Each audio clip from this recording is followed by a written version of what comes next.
திருத்தூதர் பணிகள் அதிகாரம் 6. திரு தொண்டர்களை நியமித்தல். அக்காலத்தில் சீடர்களின் எண்ணிக்கை பெருகி வந்தது. அப்போது கிரேக்க மொழி பேசுவோர் தங்களுடைய கைம்பெண்கள் அன்றாட பந்தியில் முறையாக கவனிக்கப்படவில்லை என்று எபிரேய மொழி பேசுவோருக்கு எதிராக முணுமுணுத்தனர். எனவே 12 திரு தூதரும் சீடர்களை ஒருங்கே வரவழைத்து, நாங்கள் கடவுளது வார்த்தையை கற்பிப்பதை விட்டுவிட்டு பந்தியில் பரிமாறும் பணியில் ஈடுபடுவது முறையல்ல. ஆதலால் அன்பர்களே, உங்களிடமிருந்து நற்சான்று பெற்றவர்களும் தூய ஆவி அருளும் வல்லமையும் ஞானமும் நிறைந்தவர்களுமான 7 கவனமாய் தேர்ந்தெடுங்கள்.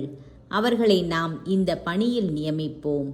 நாங்களோ இறை வேண்டலிலும் இறை வார்த்தை பணியிலும் உறுதியாய் நிலைத்திருப்போம் என்று கூறினர்.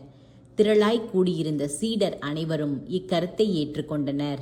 அதன்படியே அவர்கள் நம்பிக்கையும் தூய ஆவியும் நிறைந்த ஸ்தேவான், பிலிப்பு, பிரக்கோர், நிக்கானோர், தீமோன், பர்மனா, யூதம் தழுவிய அந்தியோக்கியா நகரத்து நிக்கோலா என்பவர்களை தேர்ந்தெடுத்து அவர்களை திருத்தூதர் முன்னால் நிறுத்தினார்கள்.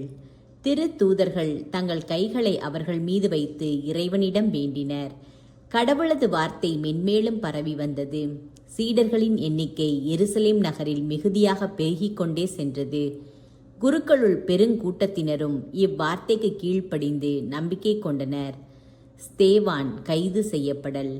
ஸ்தேவான் அருளும் வல்லமையும் நிறைந்தவராய் மக்களிடையே பெரும் அரும் செயல்களையும் அரும் அடையாளங்களையும் செய்து வந்தார்.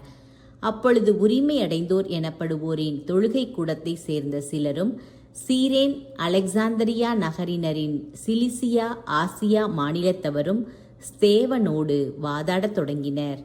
ஆனால் அவரது ஞானத்தையும் தூய ஆவி வாயிலாக அவர் பேசிய வார்த்தைகளையும் எதிர்த்து நிற்க அவர்களால் இயலவில்லை. பின்பு அவர்கள், இவன் மோசேக்கும் கடவுளுக்கும் எதிராக பழி சொற்கள் சொன்னதை நாங்கள் கேட்டிருக்கிறோம் என கூற சிலரை தூண்டிவிட்டனர். அவ்வாறே அவர்கள் மக்களையும் மூப்பர்களையும் மறைநூல் அறிஞர்களையும் அவருக்கு எதிராக கிளர்ந்தெழ செய்தார்கள்.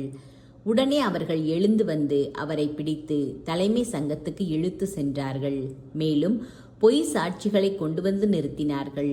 அவர்கள், இந்த மனிதன் இத்தூய இடத்தையும் திருச்சட்டத்தையும் எதிர்த்து ஓயாமல் பேசி வருகிறான் என்று கூறினார்கள். மேலும் அவர்கள், நசரேயராகிய இயேசு இந்த இடத்தை அழித்து விடுவார் என்றும் மோசே நமக்கு கொடுத்திருக்கிற முறைமைகளை மாற்றி விடுவார் என்றும் இவன் கூற கேட்டோம் என்றார்கள். தலைமை சங்கத்தில் அமர்ந்திருந்த அனைவரும் அவரை உற்று பார்த்தபோது அவரது முகம் வானதூதரின் முகம் போல் இருக்க கண்டனர்.